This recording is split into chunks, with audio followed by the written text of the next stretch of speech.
And good evening, good afternoon, good morning, wherever you are in the world. And we've got people as far-flung as Australia. So it must be, I'm not sure whether it's night or day there, but you're very welcome. Thank you for joining us. So as part of the 100th anniversary celebrations, which we held last year, I was asked to give a talk on the history of the ISF. The ISF is an organization that means so much to me. But there was one slight problem. We had very little way in information. Our archives had been lost twice during its history, both times not through carelessness of the executive committee, once during the Second World War and again in more modern times.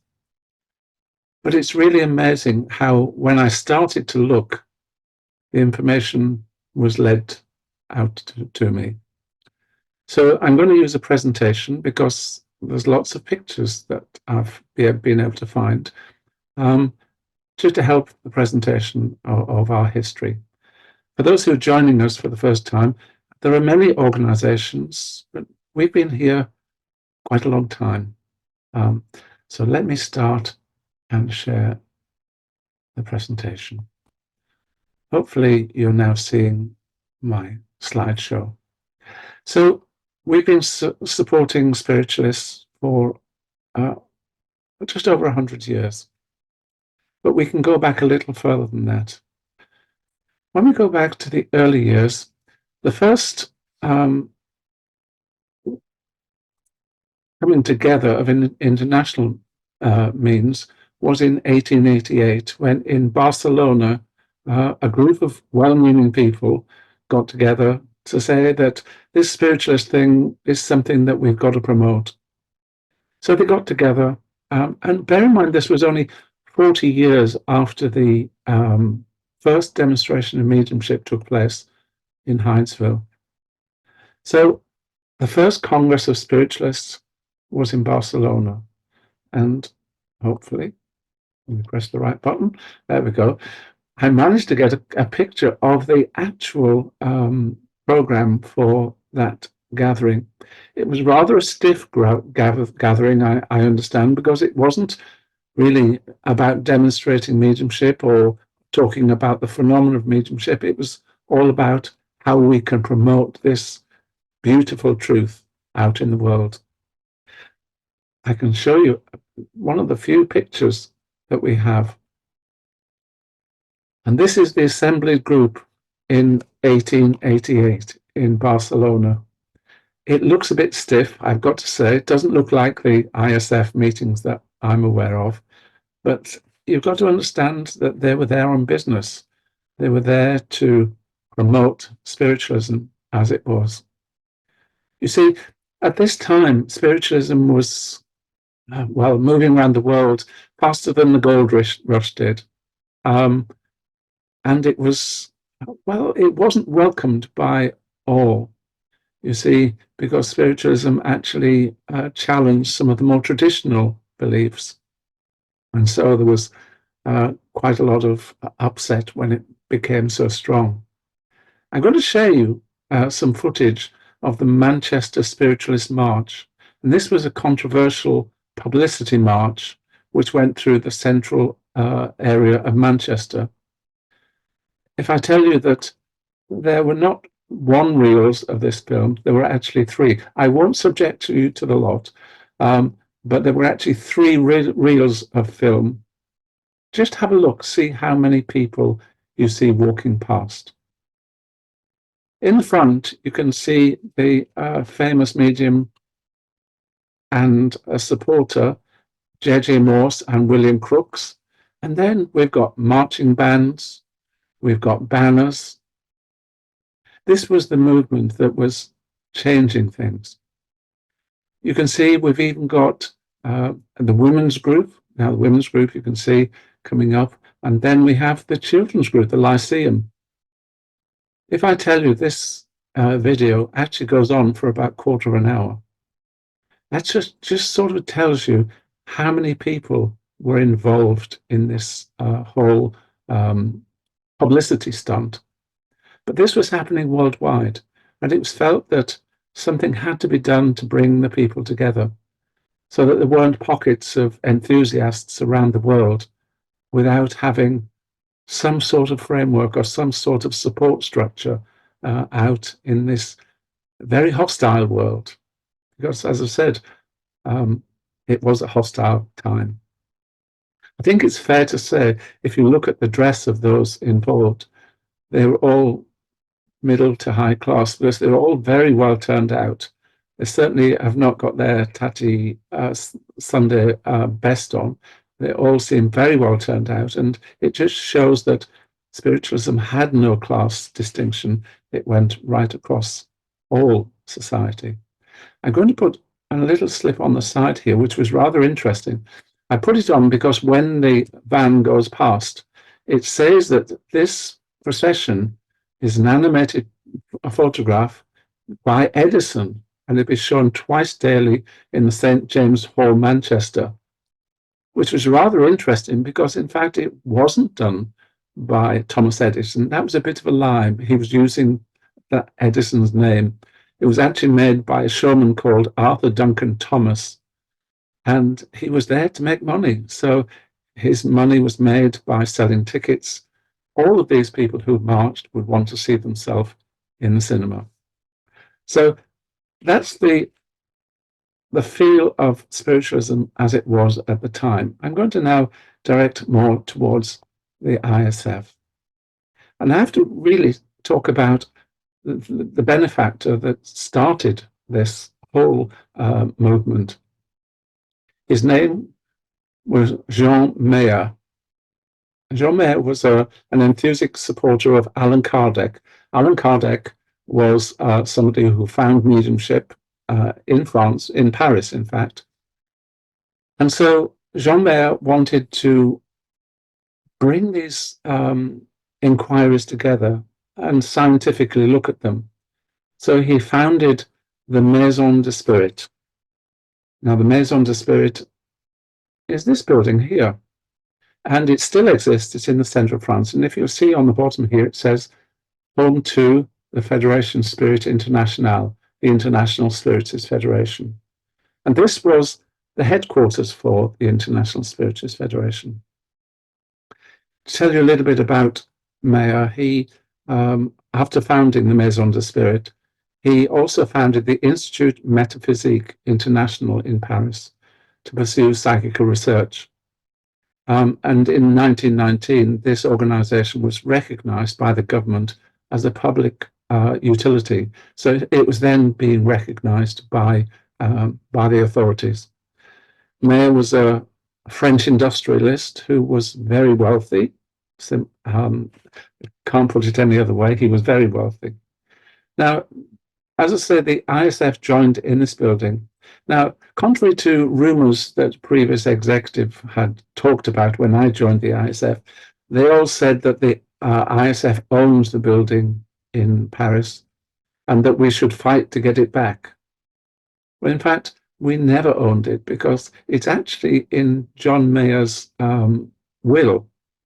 After his passing in 1931, he endowed not only the building, but a large part of his fortune to the Institut Métaphysique.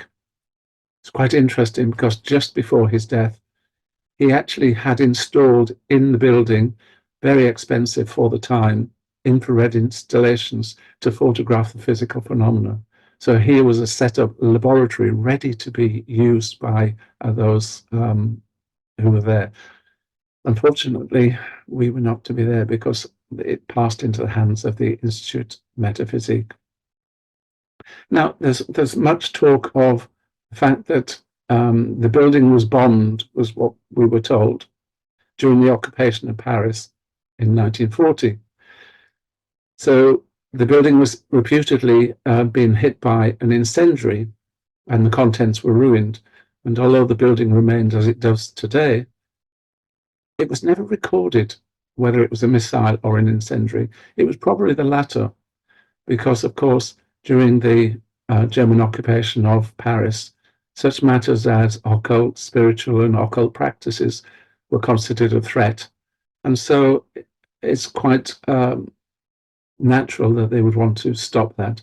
So apparently the center had everything burned, and that's why all of our records from the early days went missing.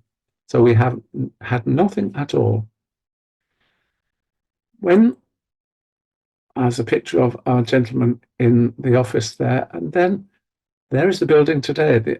Much the same, only one door has been put in where there's a window, but the building itself still stands and is still occupied by the Institute Metaphysical at the moment. I'm going to jump a little while to our inaugural meeting. That happened in Liège in 1923. Because, of course, the First World War had interrupted the plans to get together, 1923 was the first opportunity that for the different organizations and individuals to come together. So the meeting was held between the 26th and 28th of August in the Maison de Spirit. Sorry, it was in Liège in Belgium. They later went to the Maison de Spirit. So this is a picture of the first meeting, the inaugural meeting. Apparently it was quite a stiff affair again, because they had to set the ground rules for the committees and who was doing what. I enlarged the top table. It's littered with those who were famous in the day. The gentleman on the left is an interpreter. He was Mr. Hewitt, and then there was Mr. Legrand, Mr. Gerald Huth. Number 4, the gentleman, we don't know who he was. The gentleman number 5, which is this gentleman here, was a bit controversial. He was named as Le Chevalier de Clement de Samarcy. He was on the Belgian committee. Number 6 was James Boyd. Number 7, Jessie Greenwood, Mr. Moy, Mr. Connick, and Lady Doyle. And of course, there was Sir Arthur Conan Doyle, lady who was very involved, Mrs. Codderwaller, who was American, and George Berry, the gentleman in the end, was the first president. In the audience, there was Ernest Oughton, who was the editor of the Two Worlds magazine, Alec Kitson, Lyceum Union of Great Britain, and Jessie Greenwood. It was to be the founding meeting. The position was decided and voted on. However, it was not all amicable. The controversial Mr. Le Chevalier de Clement was voted into a position, only in the next day's meeting to be dismissed. The trouble was caused by his behavior at an early planning meeting in 1922, when he chose to evict the French and Swiss groups, apparently because he found them to be disagreeable, and that's all he would say. So it was felt that that was not the entente cordiale that we should have. So Mr. Le Chevalier Clement was removed from office and replaced with a gentleman by the name of Mr. Gaston. Constitution was decided, and the first committee was brought together. And there we have first committee. Now there's something interesting here, because the first committee again was very controversial, because a couple of years later there was an almost storming of the stage when they said that 80% of the membership of the spiritual societies and groups were female, and why were there no female representatives on the executive? That had to be changed at the next meeting. So even the original committee, there was controversy. I think we spiritualists like controversy. So in my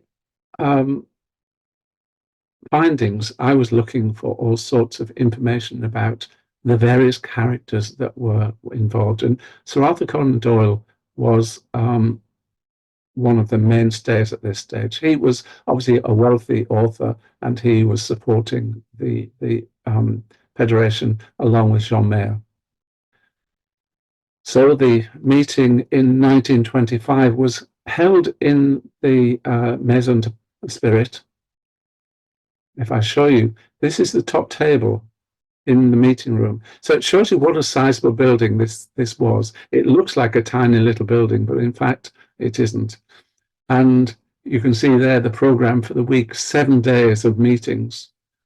There was very little in the way of demonstrations or such. The time was actually punctuated by lectures. Arthur Conan Doyle decided he would do some lectures. If I just move my slides on. This particular piece of footage I found by accident. Arthur Conan Doyle this is said to be 1925. And when I checked with the Arthur Conan Doyle Society, they said he only ever came to Paris once in 1925, and that was to the International Spiritualist Federation conference. And so this is very rare footage of Arthur Conan Doyle and Lady Doyle leaving the International Spiritualist Federation event in 1925 in Paris. So you can see that Arthur Conan Doyle was a big part of the work that was going on. So he decided that he would give, he actually gave 2 lectures. So the first was a free public lecture, and he thought nobody would come. So when the hall was opened, more than 1,000 people had come into the hall by 8 p.m. Everybody wanted to see Arthur Conan Doyle. But of course, so did the 5,000 people who were out on the pavement trying to get in. So he was a little bit taken aware, unaware by this. So he decided that he would do another lecture in a bigger place later in the week. So they chose a huge place, and it's the Salle de Wagon. There it is. You can see by the picture here how many people they can get in. They thought this would be enough. It still exists today, and you can see the size of this building. So Arthur Conan Doyle decided that to try and keep the numbers down, he would charge a fee, because people don't like to pay to come to see something, so he would charge a fee. So the Salle de Wagnum can seat 5,000 people. So the 5,000 people came in, and there were still thousands unable to get in, still on the pavement on the second occasion. So there was a benefit. There was an income come in, but there was still a lot of disappointed people. So different ideas had to be changed so that there weren't anybody to be disappointed. The meeting went ahead. Arthur Conan Doyle gave a lecture, and there are copies of the lecture. I found copies of the transcript from the lecture, and he showed slides of physical phenomena and talked about how important spiritualism is in the world. The meeting was presided over by a gentleman by the name of Fortuny, and he presided because it was actually his slot that Arthur Conan Doyle had taken over. I'm going to jump a few years and go to 1937.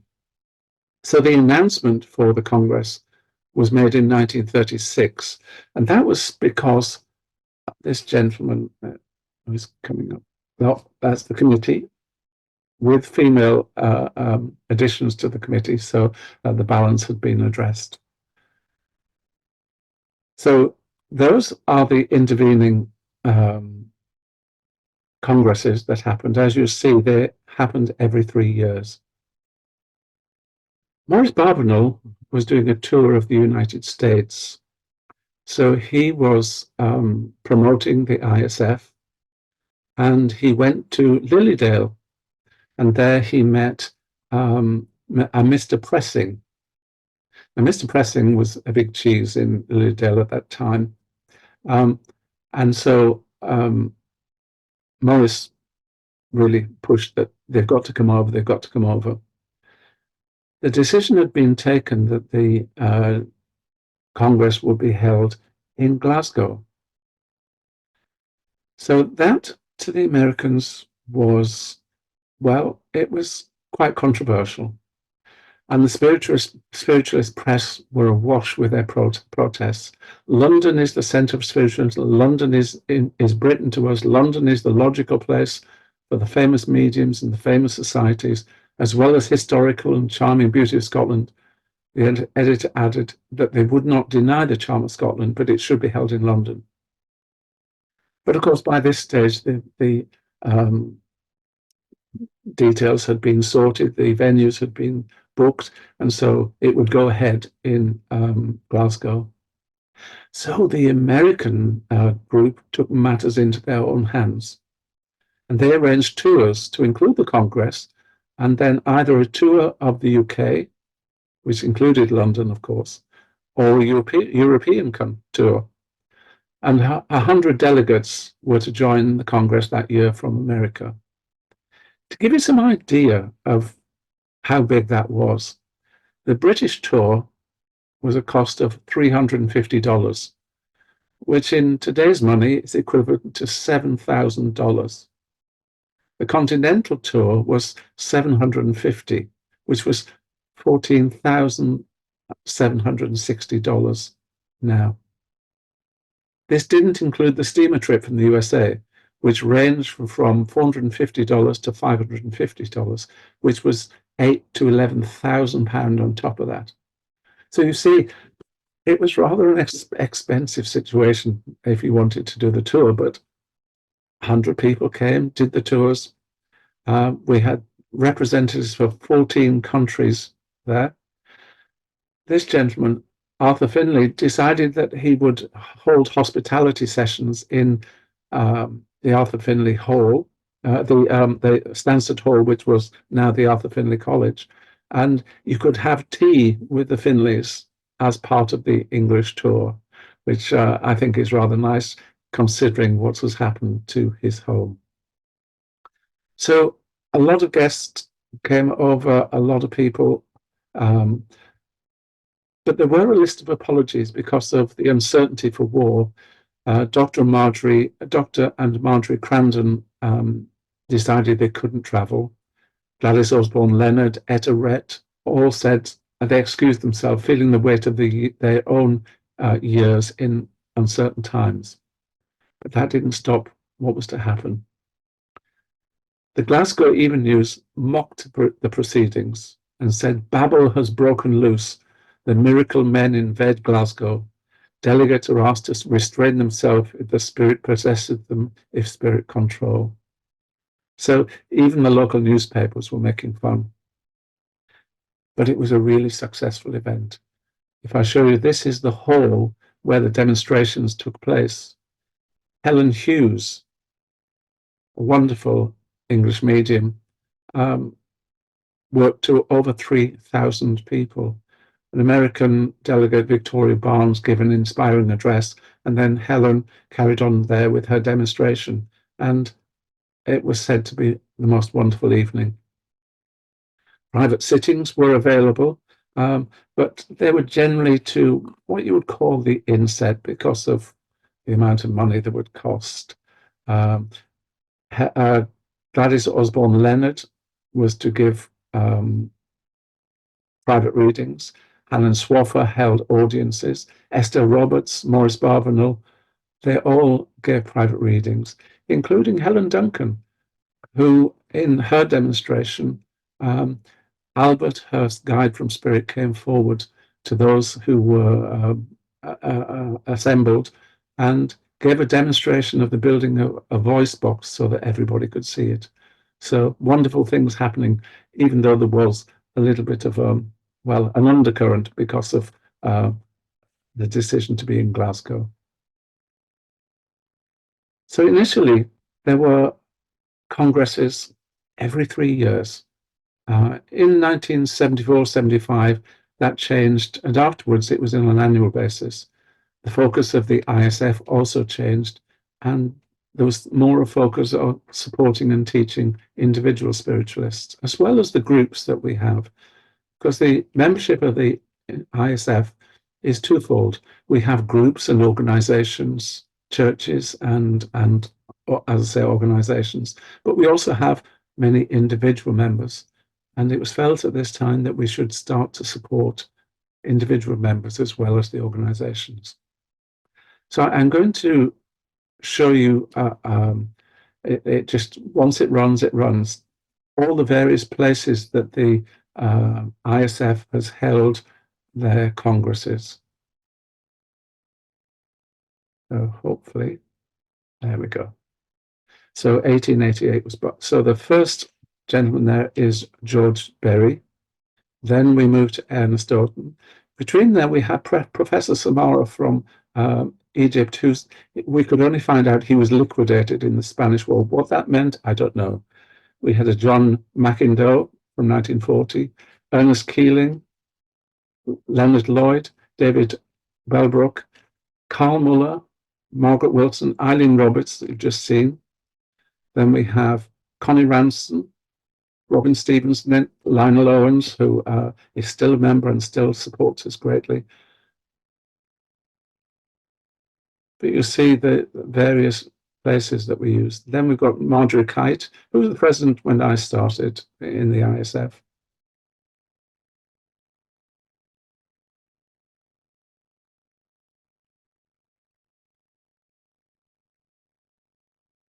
You see lots of places all around the world. We try and move it from one side of the Atlantic to Europe wherever we can. 2014, I had the great privilege of taking over as president of the ISF.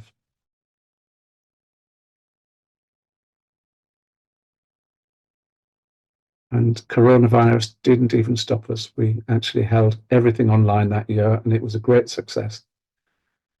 So that's all of the presidents, but one which has remained as such. Well, we actually have two presidents in spirit.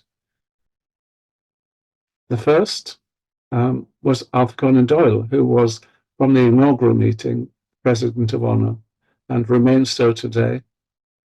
And the second one, we have an honorary president of Eileen Roberts. So during that whole time, we've had two. Both are in spirit now, and hopefully they're supporting us from that side of life. I want to show you just a couple of the events, or the more, shall we say, more recent events. So let me just start that, and we should start. We should start. There we go. First one, I believe, is Copenhagen. This one is Rhode Island. You have Shanklin in the Isle of Wight. This gentleman, Siggy, he was from Iceland. We have Coral Poles, the famous artist. Kay Rumans and Marjorie Kite. Kay was our secretary and membership secretary. John Walton, lovely lady, and Anne Luck, both were there when I joined. Pat Campbell still peeking over the top there, and a group in Eastbourne. You can see the numbers haven't gone down. When we can get people together, they all come to our events. So it's really like bringing the family together. I can't finish this evening without talking about our last event, which was our 100th anniversary. We were very pleased to hold the event in the Arthur Findlay College. We took over the whole college. We had 101 delegates. We had a wonderful time.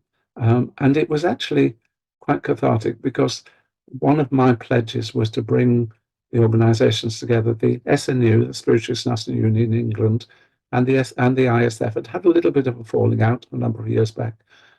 And this was the coming together because, of course, the SNU owned the building, and we had a wonderful time, and the president made speeches pledging her wish to come back together. So for those who don't know, this is the Arthur Findlay College. That's the assembled group. And this was on the night of the, we had a gala dinner where we had speeches. You can see we do like to let our hair down as well. So there was dancing. And you can see some of the delegates there enjoying the time with the ISF. But you know, the ISF, I don't honestly know if those pioneers in the ISF actually thought it would last 100 years. I think they thought it was just a case of promoting it and seeing where it goes. And I'm just so proud of the people who put the time and the effort into maintaining its continuity. But today we still have a viable organization that still supports spiritualists all around the world. We have memberships in 37 countries. So that's a real bonus. Some people are on their own. We have one lady in Fiji. She is the only spiritualist in Fiji, but she is an ISF member so that she isn't feeling such alone. So I hope you've enjoyed my whistle stop tour of the ISF, and it is a whistle stop tour. I could tell you many, many tales of things that have happened, but I think it's you don't hear me talking all day. There's one thing I need to say is there is only the future to look forward to now, and that future is you. If you need support in your country, in your organization, or wherever it is in the world, please reach out to the ISF, because together we have strength. Our motto is strength in unity. We don't just see the fractions between different areas of spiritualism. If we come together, that way we have the strength. So I thank you for your time and your attention.